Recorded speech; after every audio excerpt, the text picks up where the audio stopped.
Hey, it's your girl Moni 69 Waste Johnson. I'm here with a redo of Fight Night episode 6 recap review.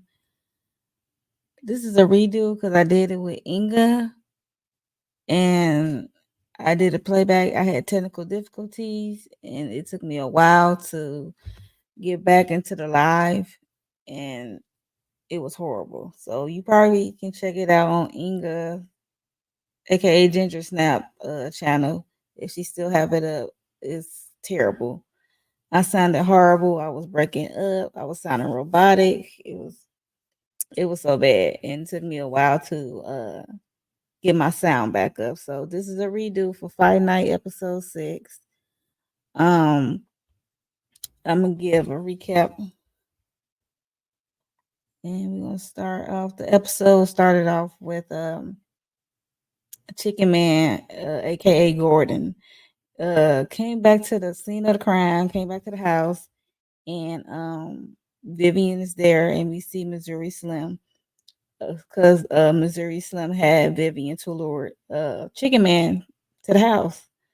And Missouri Slim blames Chicken Man for throwing that party and setting all the heavy hitters up at the party for them to get robbed and stuff like that. And Chicken Man was looking at Vivian like, I would never sell you out. I would never, drop a down on you. I would never, you know, ready you out like that. And she looking like, you got your nerve. She said, what I was supposed to do? They had a gun to my head, Chicken.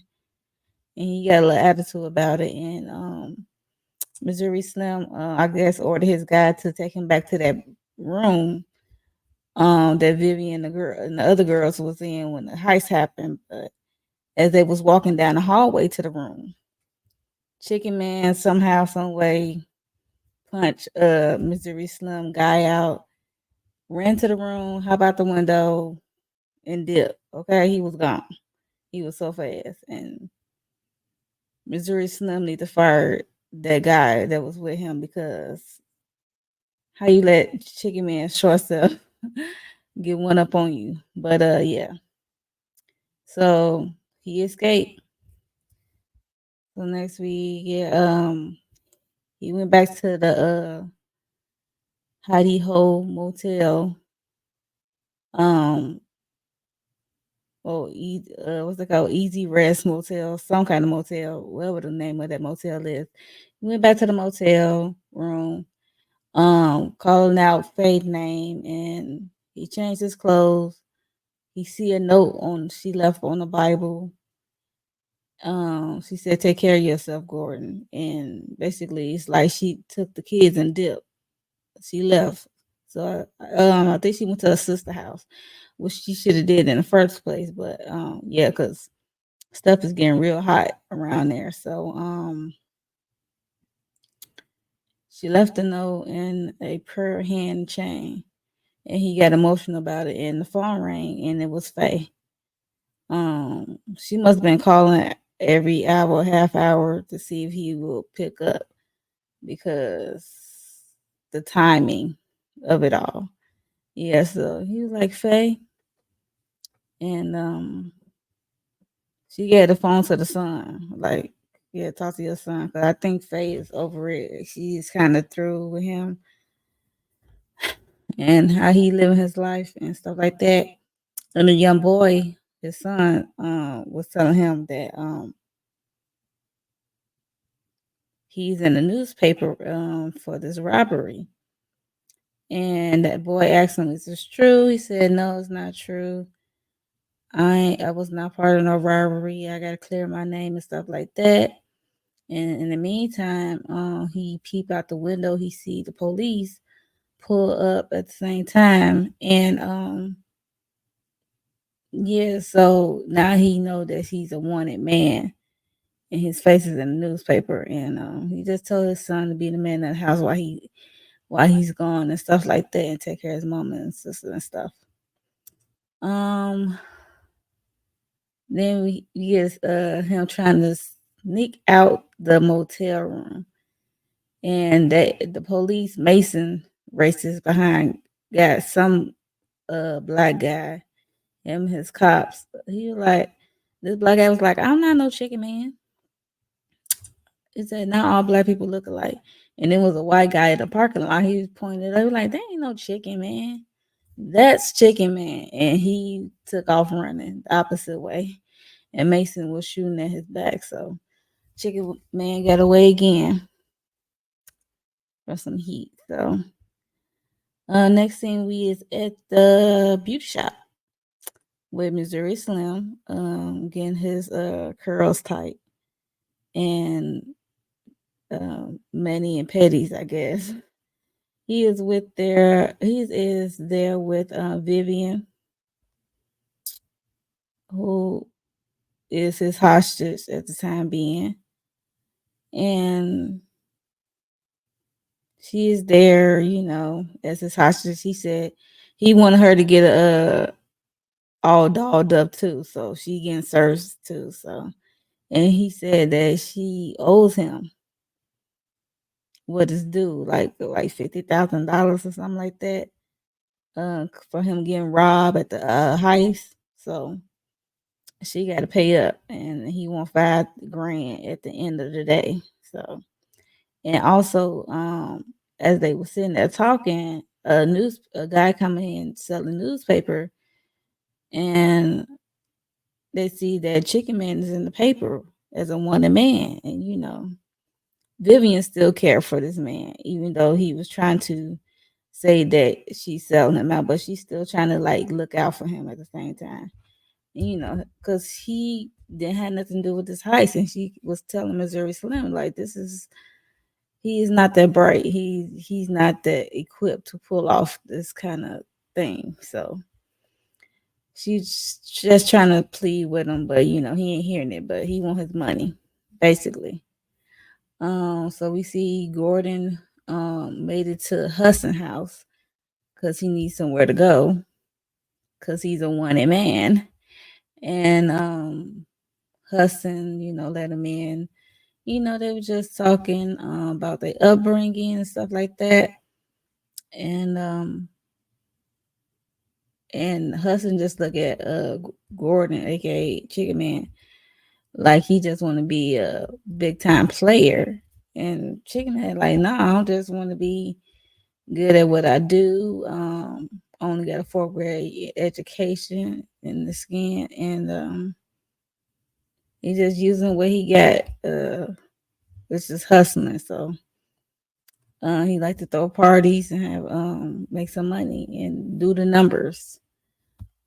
And he just said he just trying to get by. And he also told him that his wife Faye left him. She took the kids to her sisters. Her and the kids went to her sisters. So yeah, so the next scene we get of Vivian. She is at the house trying to sell a dream to these gorgeous ladies.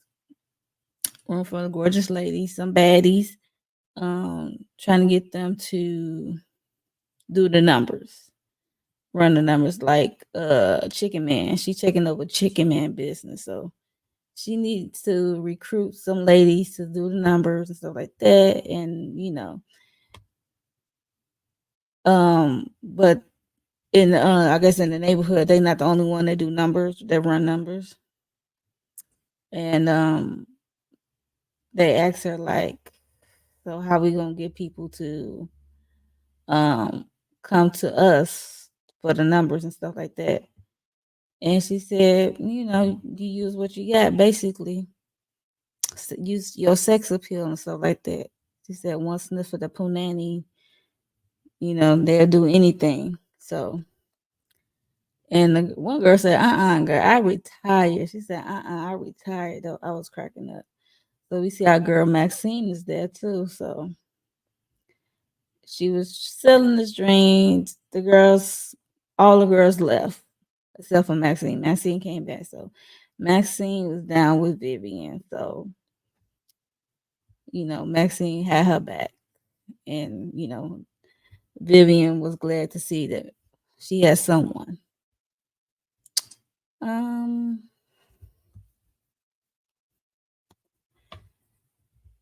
This is Hudson at the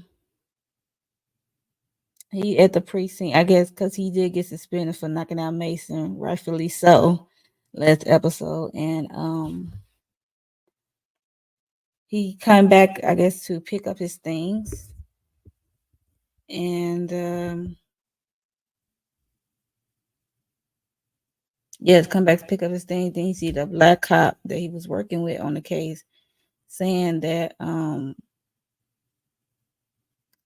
when the shootout happened at Andre's trailer, that one of the bodies came back as um one of Frank Moten Frank man, and they got Frank in the room now. He like, what? And then guess who in there with him? Mason, racist behind. Um Mason is trying to get Frank to give us some type of information. He like making threats and stuff. Frank ain't phased by it because in the line of work he does. So he not phased by it. He gonna deny have any dealings, any sorts with this heist and how some of these bodies coming up. So then as Mason's in there, we see Hudson is behind the glass looking in on it, and he starts smiling. So I guess when Mason left, Hudson came in. And, they shooting the breeze. Offering Hudson offer Frank coffee and stuff like that. Talking about how both of them are from Georgia, but they different. Um, they led different paths and stuff like that. And Hudson trying to get some information out of Frank about these bodies coming up, like what's her name, Lena and Boom at the party and stuff like that. And Frank ain't budging at all, so that was that. And then we get to see Hudson leaving the precinct. Got in the car because I forgot Chicken Man was in the car waiting, and he said, "Guess who I was just talking to?" He like Frank Moten. Why you tell me Frank was at the party? And, hell, he said, "What? This party was party for Frank anyway." And Chicken Man's like, "What you want me to say?" Like, yeah, it was a party for Frank and all the heavy hitters because Chicken Man is still like scared because he saw Frank unalive that Spanish guy put a hole in his head, and he also heard Frank strangling his friend Silky on the phone, so to his death. So yeah, so Chicken Man is scared. He like, my apologies for not like telling you that Frank Moten was at the party. I had my reasons why for not telling you, basically. Then we also get a scene at the hotel suite with Frank, and he said he didn't appreciate being at the police station. Wasting his time at the police station and stuff like that. And he asked Lamar like why you had to use those machine tummy guns at the to unalive Andre. And he said, I didn't. He said, I thought that was a good weapon of choice. And he said, I didn't count on that pig to be there, aka Hudson.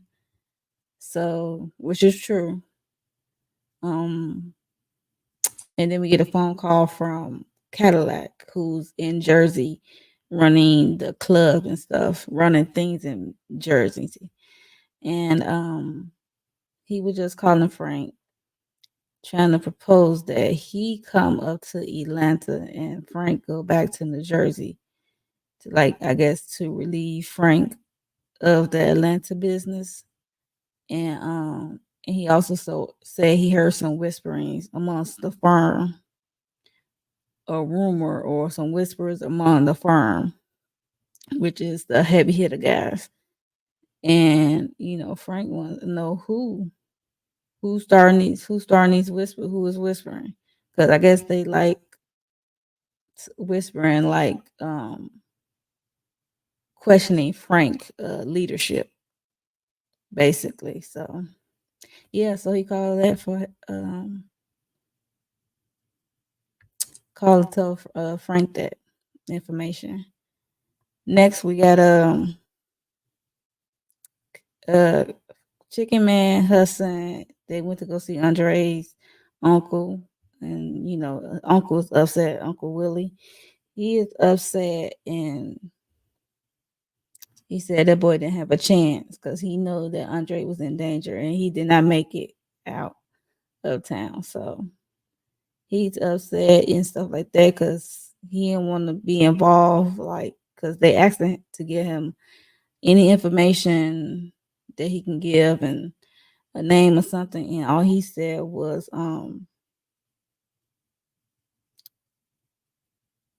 McKinley Rogers, which is Mac name.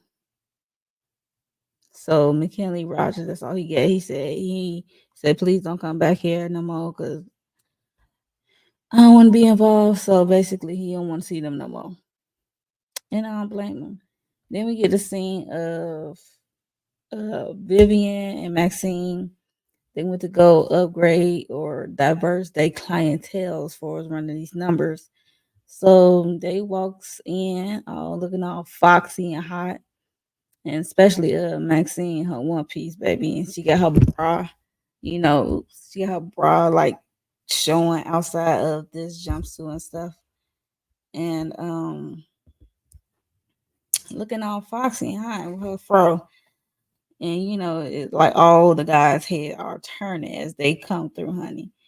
And these are white guys. So this is what they mean by they're gonna diverse their clientele. So they're gonna see, get the white guys' attention, talk them into spending their money, doing the numbers and stuff like that, playing the numbers and stuff like that. And baby, they folded like laundry, okay? Cause Maxine, baby, she was selling it, okay? She was selling it, okay? Look how she's sitting up there folding her legs and how she was talking to the fellas. You see one fella already digging in his wallet, ready to give up his money.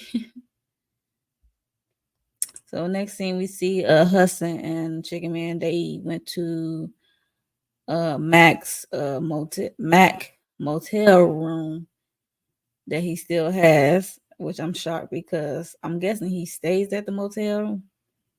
He lives at the motel, but we never seen him go back there since what, episode 1. And he been going from this trap house to trap house or whatever. And they came across a picture of him and Emerson.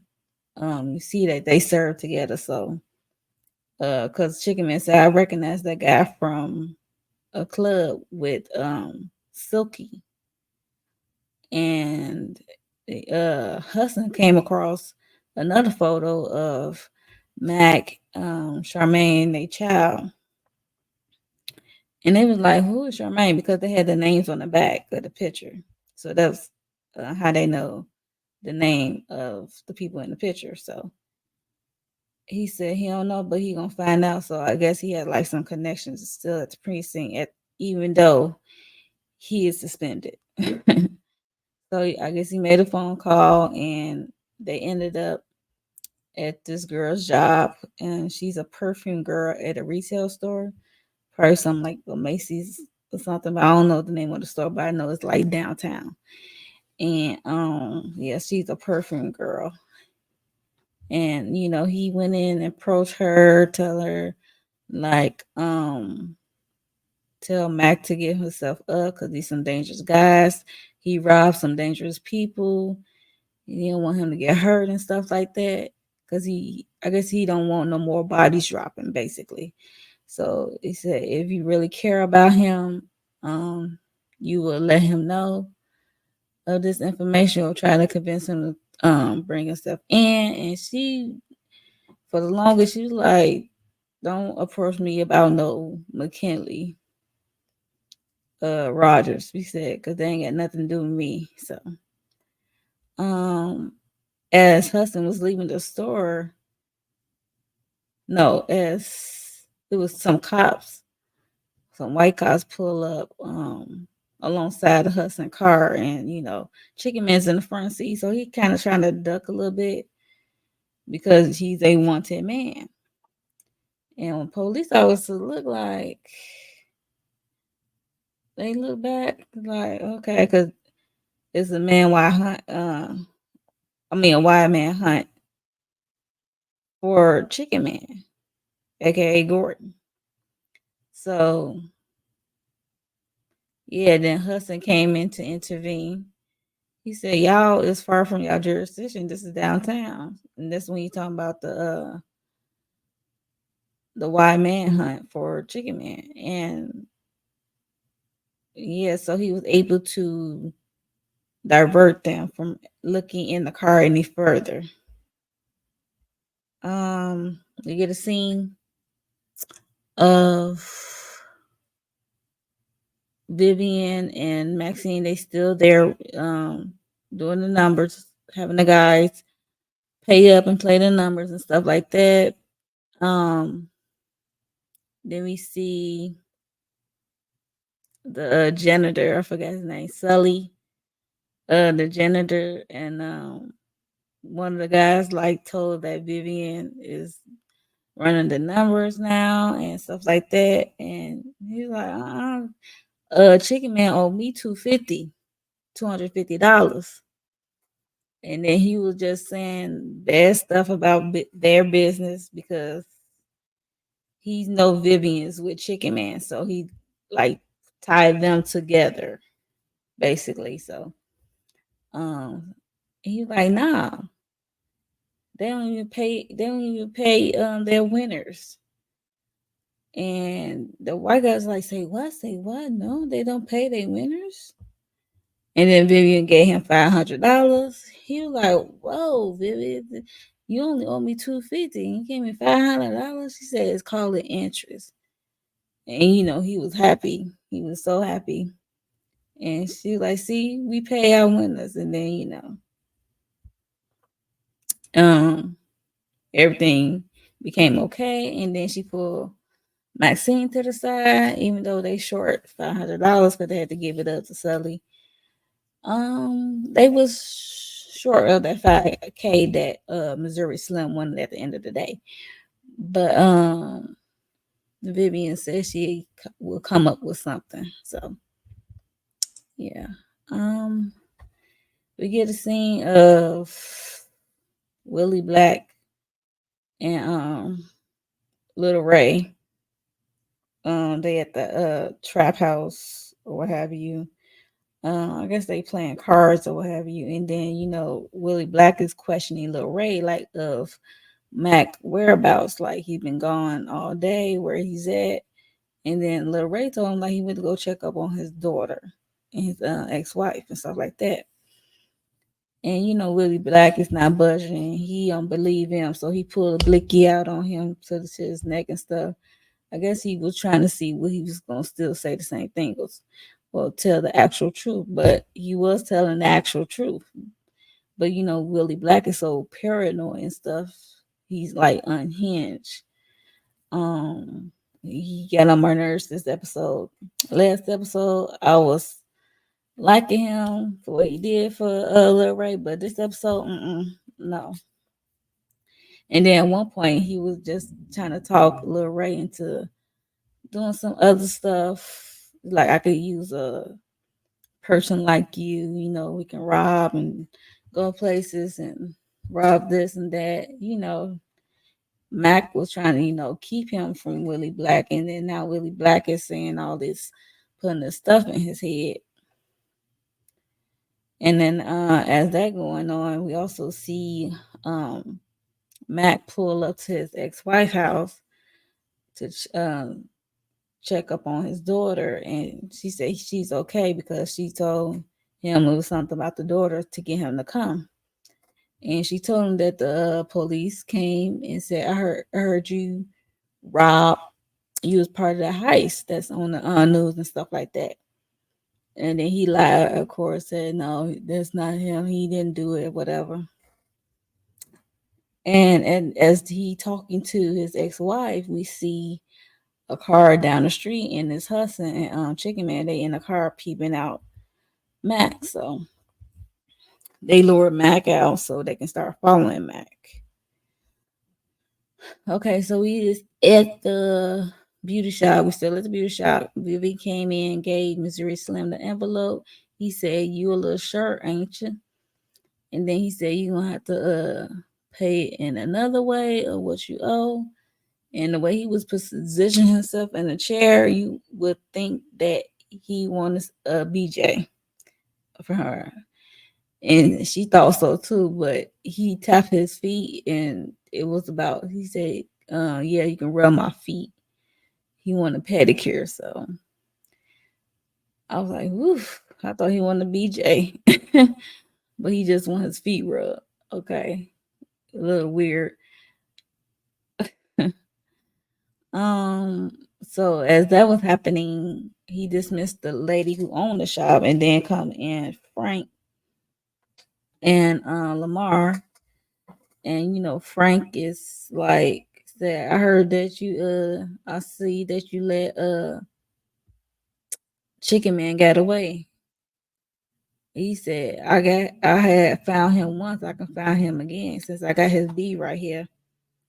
Talking about Vivian. And this is where Frank questioned him about the firm, about I heard you've been doing whispering, talking about my leadership, questioning my leadership and stuff. And Missouri Slim was talking slick at the mouth too. And I'm like, the way he was talking, and his piece was on a table, on the corner of the table. As they was talking, Vivian was able to get that piece, his pow, and slid it into her possession as they was conversing or arguing.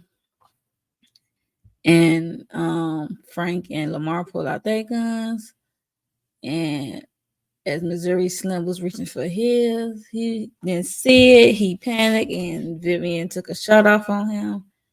And Frank and Lamar took shots at Missouri Slim, I guess right hand man guy. And so RIP to Missouri Slim. And Frank took the gun from Vivian. He said, "You good to go."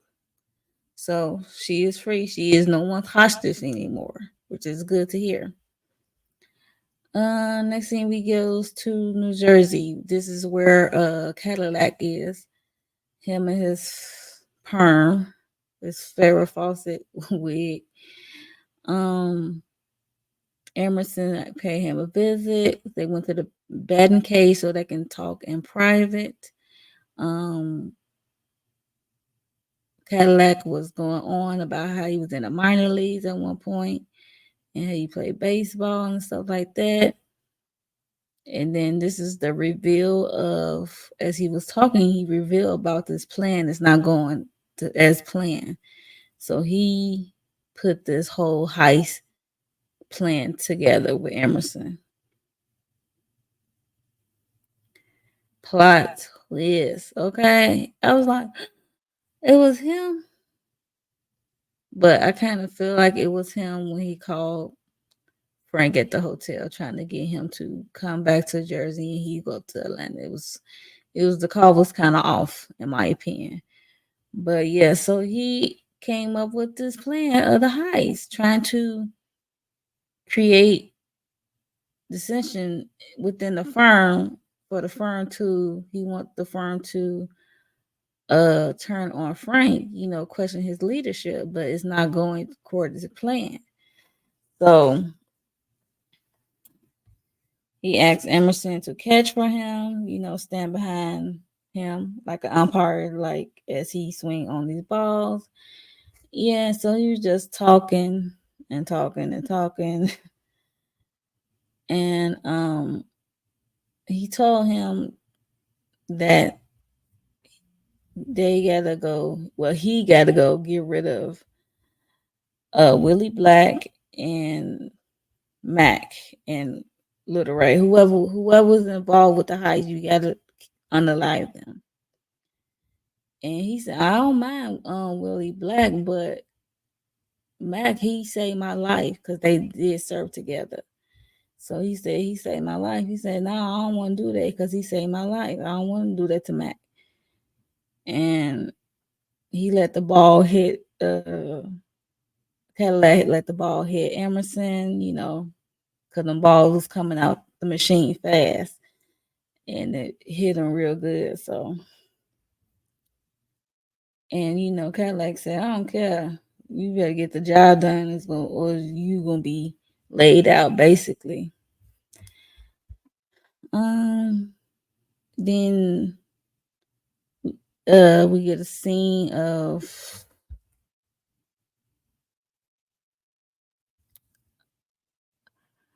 what's his name? Mac coming back to the trap house, and Willie Black is on his face, like questioning him and stuff. It was just a lot. The tension because Willie Black in his mind, like, you've been gone all day, like, where you been? Because in his mind he think that Mac went to the police or something, like he working with the cops. Because Willie Black is always paranoid and stuff, so he don't trust no one. Basically, he probably don't even trust himself. But then the phone rang and it was Emerson on the line. Yeah, it was Emerson on the line, calling, telling them to meet them at some club, go somewhere. We got to change location, tell them to come up somewhere and bring the stash and stuff like that. And at first, Mac was giving him pushback. He said, "I'm not going nowhere until you tell me what the heck is going on for real." And then eventually he kind of like took Emerson's word for it, like, "Once you get up here, I'll tell you," and stuff like that.